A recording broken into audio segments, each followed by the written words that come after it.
Hello students, let us understand the following question.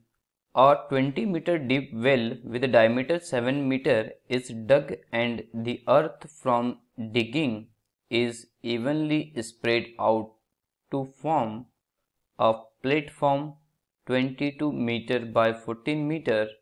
The height of the platform is. So let's see given information in this question. तो हमें question में क्या दे रखा है? Depth of the well. Depth of the well. इसे हमने क्या कह दिया?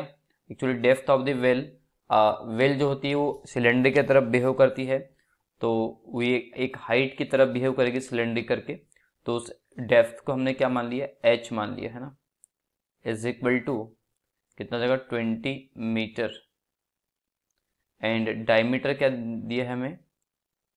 डायमीटर इसे हमने 2r कह दिया, इज इक्वल टू 7 मीटर दे रखा है. ओके, एंड जो डायमेंशंस ऑफ द प्लेटफॉर्म है, यहाँ लिखेंगे इस बात को, dimensions of platform is equal to कितना दे रखा है? 22 meter. This is 22 meter by, this is actually symbol of meter ना, this is 22 meter by 14 meter. So let's see solution part of this question. तो एक्चुअली अब हमने क्या करना है यहाँ पे, फाइंड क्या करना है? Height of the platform. तो हमने इसे अज्यूम कर लिया, let height of platform is equal to h dash metre, है ना. हमें h डैश की वैल्यू फाइंड आउट करनी है, तो उसके लिए क्या होगा कि जो वॉल्यूम ऑफ दी, तो एक्चुअली कैसा है, जितनी हमने यहाँ से मिट्टी निकाली है, जितनी अर्थ हमने वेल को डग करने में निकाली है, उससे क्या बना दिया हमने? प्लेटफॉर्म बना दिया. तो प्लेटफॉर्म में जितनी भी अर्थ यूज होगी वो कहाँ से यूज होगी? जो वेल से निकली हुई अर्थ है ना. तो ऑब्वियस है कि यहाँ से जितनी अर्थ निकली है उसका वॉल्यूम जो होगी वो प्लेटफॉर्म को फॉर्म करने में जितनी अर्थ लगी उसके वॉल्यूम के इक्वल होगी. मतलब ये कह सकते हैं हम कि volume of the earth of well is equal to volume of the earth in platform. यहाँ पर इस बात को लिख सकते हैं हम, volume of earth, sorry this is earth of well is equal to volume of earth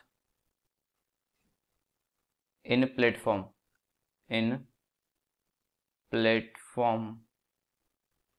तो देखिए actually volume of the well मतलब क्या? यहाँ पे जो सिलेंड्रिकल, मतलब वेल ऑब्वियसली सिलेंड्रिकल की तरफ बिहेव करता है, तो हो जाएगा पाई आर स्क्वायर. आर इसके रेडियस मान ली थी हमने, है ना, क्योंकि डायमीटर 2r मान रखा था, तो ऑब्वियस है रेडियस क्या हो जाएगी? R. Pi r square h height मान रखी है. तो ये जो वॉल्यूम ऑफ अर्थ है, तो ये कैसा है?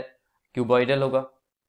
तो ये होगा L into B into H, where L is length, B is breadth and H is height. ये इसकी हाइट को हमने h डेस मान रखा है ना. तो इम्प्लाइज दैट, देखिए ये कितना हो जाएगा? 22/7 इंटू आर की वैल्यू हमने क्या रखनी है? 7/2 इंटू 7/2 हो जाएगा ना, क्योंकि आर की वैल्यू यहाँ से कितने निकल कर के आ जाएगी, इस बात को हम लिख भी देते हैं यहाँ से. आर इज इक्वल टू कितना जाएगा? 7/2 मीटर. ओके, तो देखिए ये ऐसा हो गया. एच की वैल्यू क्या रख सकते हैं यहाँ पे? ऑब्वियस है 20 रख सकते हैं.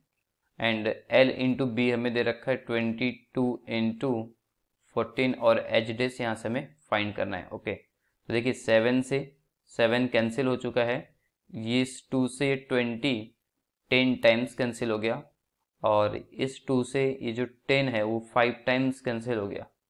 और 22 से देख पा रहे हैं 22 कैंसिल होता हुआ नजर आ रहा है. तो इम्प्लाइज दैट, अब देख पा रहे हैं इधर साइड में क्या बच गया? 7 इंटू 5 और is equal to 14 into H dash. तो ऑब्वियस है कि H dash is equal to हम क्या लिख सकते हैं, 7 इंटू 5 डिवाइड बाय 14। तो ये कितने टाइम्स कैंसिल हो गया, 2 टाइम्स कैंसिल हो गया, है ना। तो अब हमने क्या करना है, एच डैश की वैल्यू कितनी आ जाएगी यहाँ से, 5/2, दैट मीन्स 2.5। तो H dash is equal to 2.5 meter. तो हम यहाँ पे फाइनली आंसर लिख देंगे। So height of platform is equal to 2.5 meter. So let's see check which option is correct. So हम देख पा रहे हैं कि ऑप्शन ए जो है हमारे आंसर से मैच कर रहा है, सो इसे हम फाइनल आंसर में इंक्लूड कर देंगे। Hence option A is correct. I hope you understood by this solution. Thank you.